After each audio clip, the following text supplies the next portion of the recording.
క్రమశిక్షణ కమిటీ ముందుకు వచ్చి తప్పుడు ప్రచారం ఇవ్వడం జరిగింది. అసలు పిలిచింది క్రమశిక్షణ కమిటీ అధ్యక్షులు గౌరవనీయులు మల్లిరవి గారు పిలిచి వరంగల్ జిల్లా సంబంధించిన ప్రజాప్రతినిధులు జిల్లా నాయకులు ఇచ్చిన వినతి పైన వివరణ ఏమైనా కోరటానికి వారికి షోకాస్ నోటు కూడా ఇవ్వడం జరిగింది. కానీ వాళ్ళు ఏం చెప్తున్నారు, ప్రెస్ మీడియాకి వచ్చి నన్ను ఎవ్వరు విలువలేదు, నేనే గాంధీ భవన్కి వచ్చాను, నేనే గాంధీ భవన్కి వచ్చి వివరణ ఇస్తున్నా అని చెప్పాడు. అంటే క్రమశిక్షణ పార్టీ అంటే దానిపైన కూడా విశ్వాసం లేని వ్యక్తిత్వం. అంతేకాదు ఈనాడు కొండమల్లి పార్టీలు మారినంట అందరినీ. కానీ ఈ జిల్లాలో అన్ని పార్టీలు మారి ఏకైక కొండ దంపతులు చెప్పక తప్పదు. వాళ్ళకి రాజకీయ భిక్ష పెట్టింది టీడీపీ పార్టీ. వారు ఊరికే మళ్ళా దయాకరం ఉంటాడు. యాక్చువల్ దయాకర్ పక్క శిష్యుడే, అవునా కదా? ఆయన అడిగాను ఒకసారి, సంఘం మండలి కదా ఆయన సంఘం మండలి కదా. ఇలాంటి వ్యక్తి మరి 38 సంవత్సరాలు ఈ పార్టీ జిల్లాలో కాంగ్రెస్ పార్టీ బ్రతికించినంటాడు, కాపాడినంటాడు. ఎప్పుడు పార్టీ ఉన్నాయా?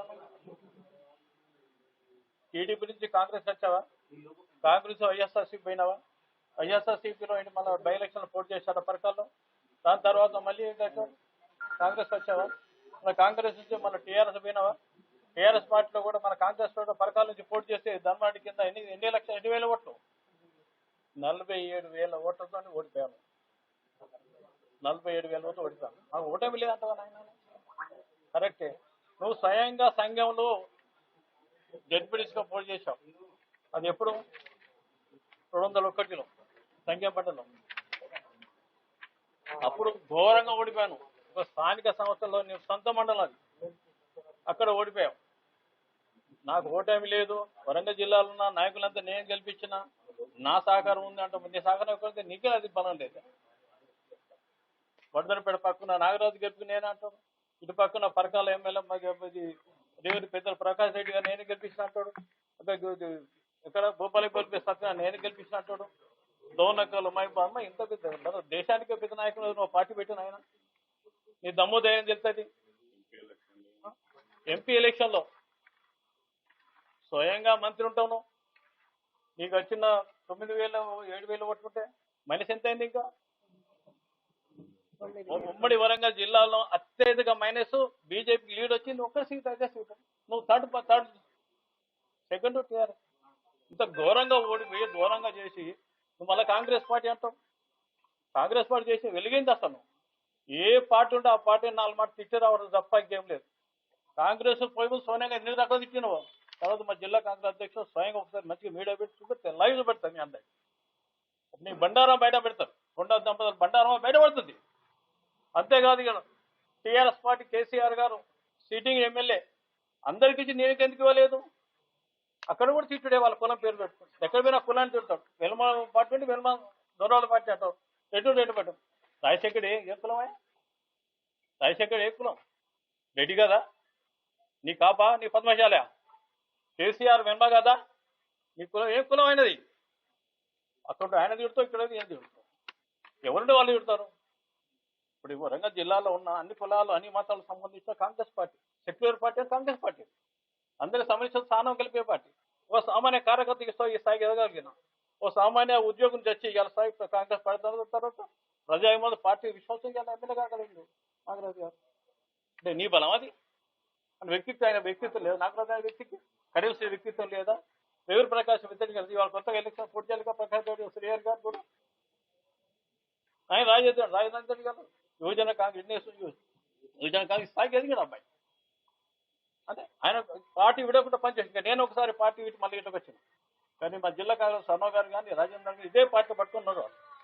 ఇటు పక్కన వెంకన్న గారు కోపరెంబర్ది కూడా చైర్మన్ గారు ఇలా పట్టుకుని ఇలా కులాలు ఎందుకు మతాలు ఎందుకు అదే ఇన్ని రకాల మాట్లాడే వ్యక్తికి క్రమశిక్షణ సంఘం పైన కూడా విశ్వాసం లేని వ్యక్తి అని మీకు తెలుసు, నాకు తెలుసు. కానీ చెప్పిస్తుంటాను వాళ్ళ నైజం అండి.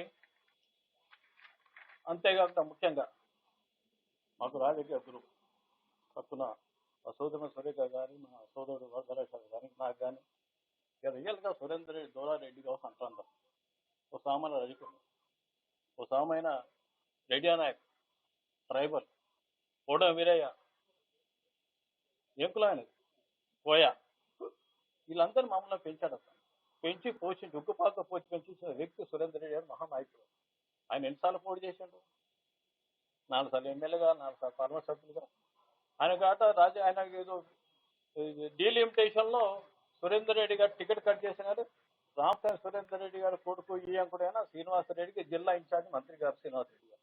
అసలు శ్రీనివాసరెడ్డి రాజకీయాలకు ఎప్పుడు వచ్చాడు? నువ్వెప్పుడు రాజకీయాలకు వచ్చాను? సురేందర్ రెడ్డి గారు రాజకీయాలు నువ్వు పుట్టినా నేను పుట్టినా? సురేందర్ రెడ్డి గారు 96లో 96లో కంటెస్ట్ చేశారు. టీడీపీ నుంచి చంద్రలాల్ చేతిలో ఓడిపోయారు. 96 తీరిన రాజకీయాలకు దూరంగా ఉన్న వ్యక్తి.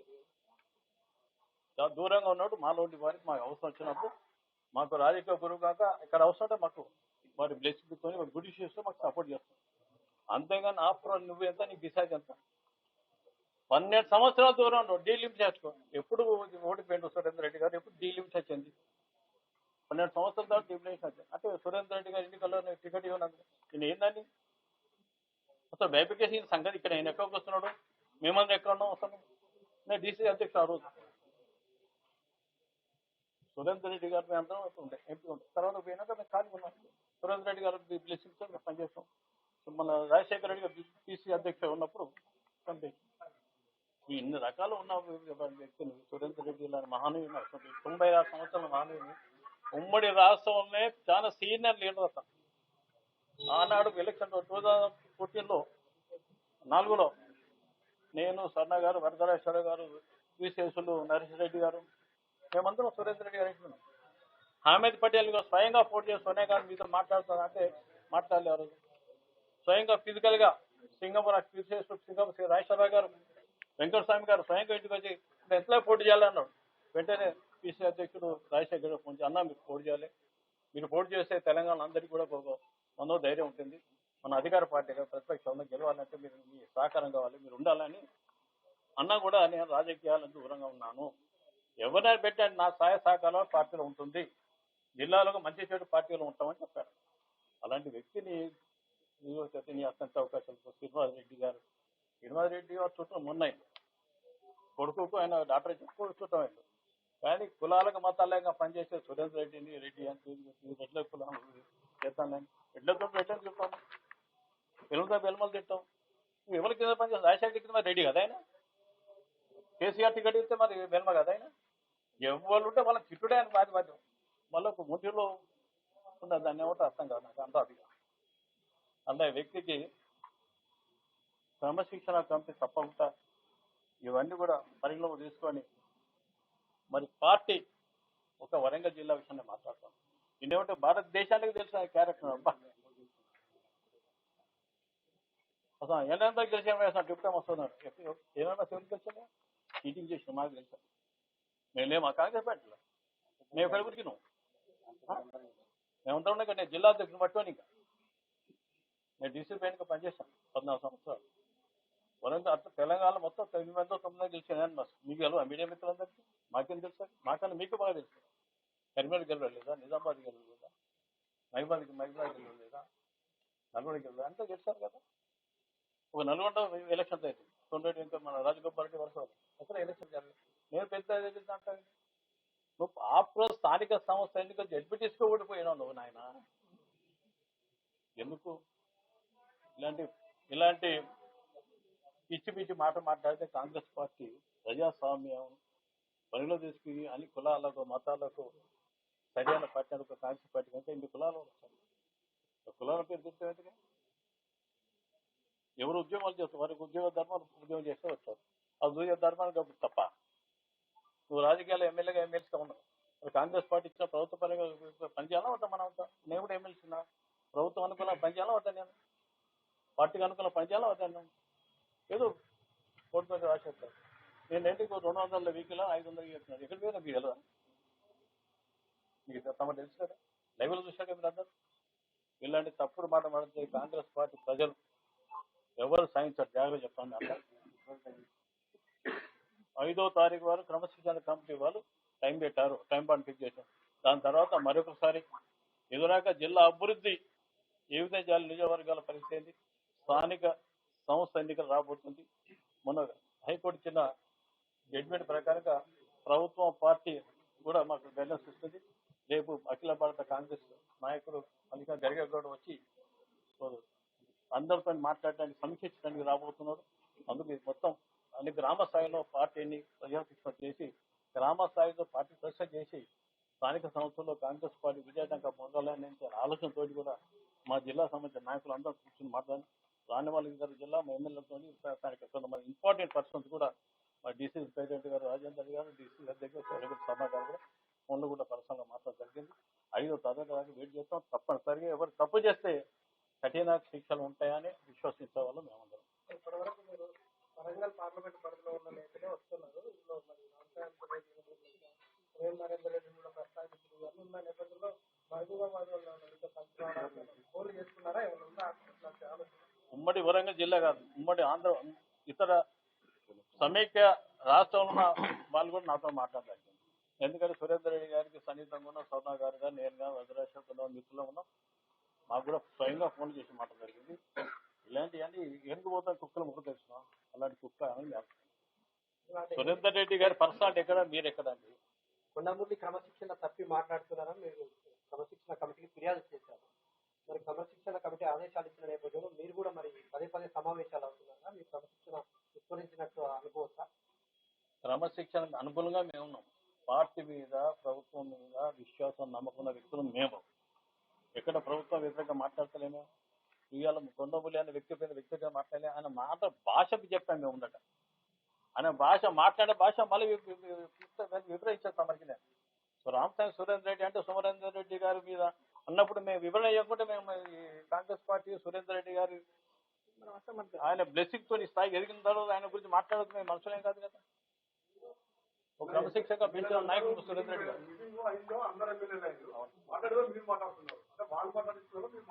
నేను మాట్లాడుతున్నా, స్వర్ణ మాట్లాడుతుంది, నాగరాజు గారు స్వయంగా మాట్లాడతాను, ఎంత స్వయంగా మాట్లాడతాను.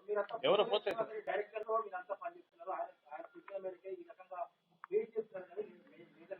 ఒక మాట వింటారా, ఎవరు డైరెక్ట్గా పని పార్టీ డైరెక్ట్గా పనిచేస్తున్నారు.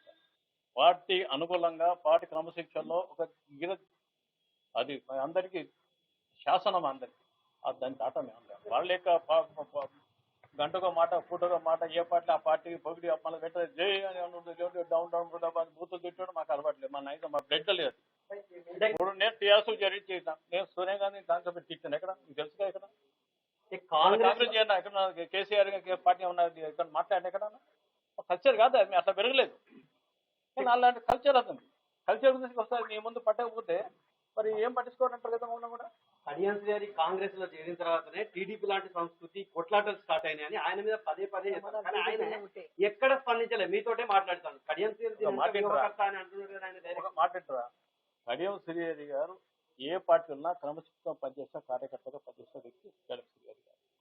ఎవరి ప్రకాష్ కూడా అనుభవం వ్యక్తి. అతను కూడా ఆషామాషం మధ్య కాదు. ఏజ్ దగ్గర అన్ని రకాల కమ్ముతాయి. ఎక్కడ ఉన్నా సరే అంటే కడుపుతే ఎవరైనా నా మీద గోపాలు ఉంటే నా లేకుండా అయిపోయిందా? నాగరాజు ప్రభుత్వ ఉద్యోగం చేస్తే పనిచేసినట్ట మరి చేద్దాయినా. మీరు కడియం శ్రీహరి క్రమశిక్షణ కలిగిన వ్యక్తి అంటారు కదా, రాజకీయ అనుభవం ఉన్న వ్యక్తి ఉన్నది. పక్క పార్టీలో గెలిచి ఇది ఇళ్ళకి వచ్చి పనిచేస్తాడు. అది ఏ రకమైన క్రమశిక్షణ? మీ మీద మీ మీద రాజీనామా చేసి రావాలని మీ పార్టీతో పాటు నేను అడిగినా చెప్పు. అది క్రమశిక్షణ అవుతుందా? పక్క పార్టీలో ఆ పక్క పార్టీ పదవి పట్టుకొచ్చి నీ పదవిలో కంటిన్యూ అవ్వడం కడియం శ్రీహరి క్రమశిక్షణ అవుతుందా? పార్టీ ఆలోచిస్తాను. పార్టీ పార్టీ ఆయన నాకు పిలిచి వచ్చాడు. అతను ఆయనగా స్వయంగా చేయలేదు. ఇక్కడ నేను కూడా స్వయంగా చేయలేదు. కడియం శ్రీహరి గారు కూడా గౌరవ ముఖ్యమంత్రి గవర్నర్ పీసీ ప్రెసిడెంట్ పిలిస్తేనే వచ్చి జాయిన్ అయ్యడం జరిగింది. నేను కూడా ముఖ్యమంత్రిగా వాళ్ళంతా పిలిచి సురేందర్ రెడ్డి గారు సలహా పెట్టి నేను చేయడం జరిగింది.